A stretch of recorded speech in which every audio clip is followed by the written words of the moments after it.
Why are you so much better at seeing ghosts? Why do our lives go unnoticed for our deaths to matter most? Why does art breed hunger when it feeds your famished souls? Hunger pangs have hanged many who traversed the path of old. Old souls ahead of their time in cold folds, unheard and unsighted, like Van Gogh, whose ear tore from hearing nothing but silence, like Robo, who left us with page upon page of ancient scroll and died broke after his art choked him and left his charred heart open.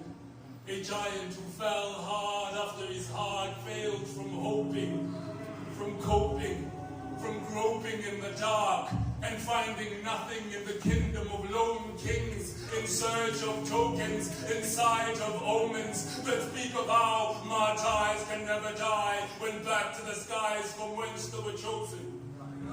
But is anything worth living for if it kills? Is anything worth dying for if not these thrills? Is anything worth killing for in order to be lived? It seems our blood is only there to bargain for when it spills. When it fills history's glass and our lives become past, it seems our gifts are not relevant to the current streams of the present.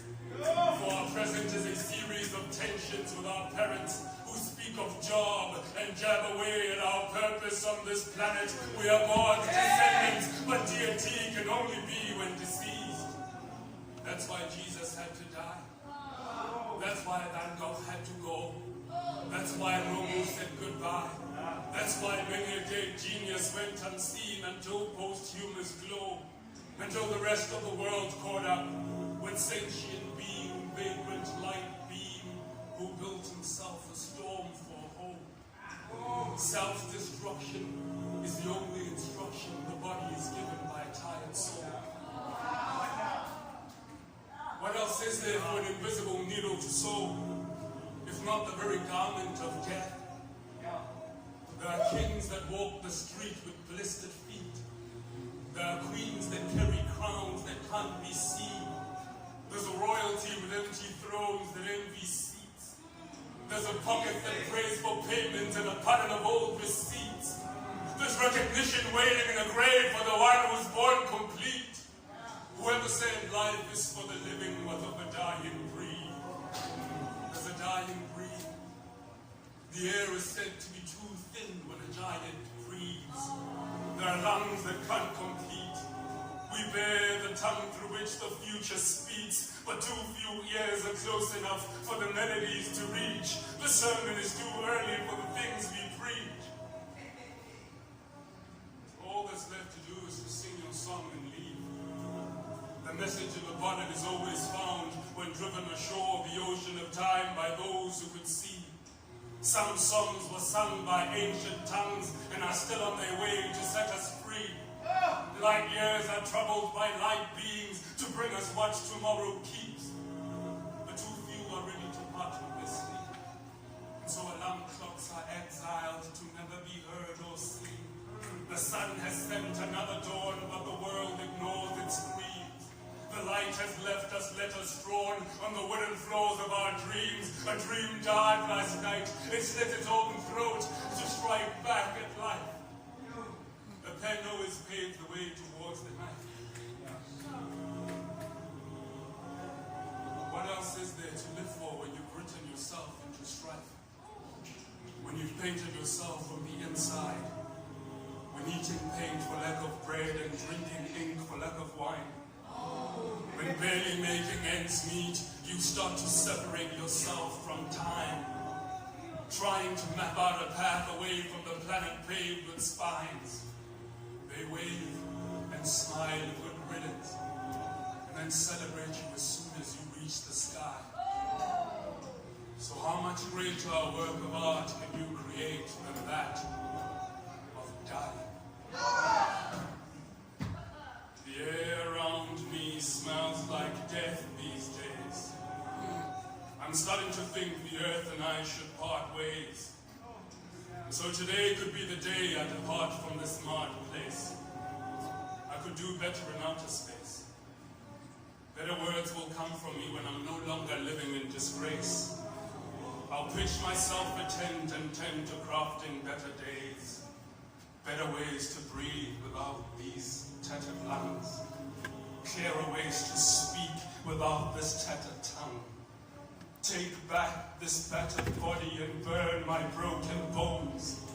I want no trace of me except in the form of these sad poems as proof of your ruthlessness, as truth of my consciousness. Take back your youth, bring back my innocence. I am exiting through a noose to squeeze myself out from the neck and break ties with this ignorance.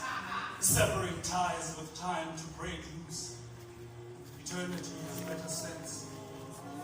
Infinity is a better fit for the fortune that is my due. All I await now is my cue to unscrew from this recluse, building bridges unwalked, wielding wishes unfulfilled. Steadfast spirit, now weak-willed, fearless wizard, now meek and heading downhill, a hermit hemmed into the grave of lost thrills, a victim of oil spills. I am leaving the waters.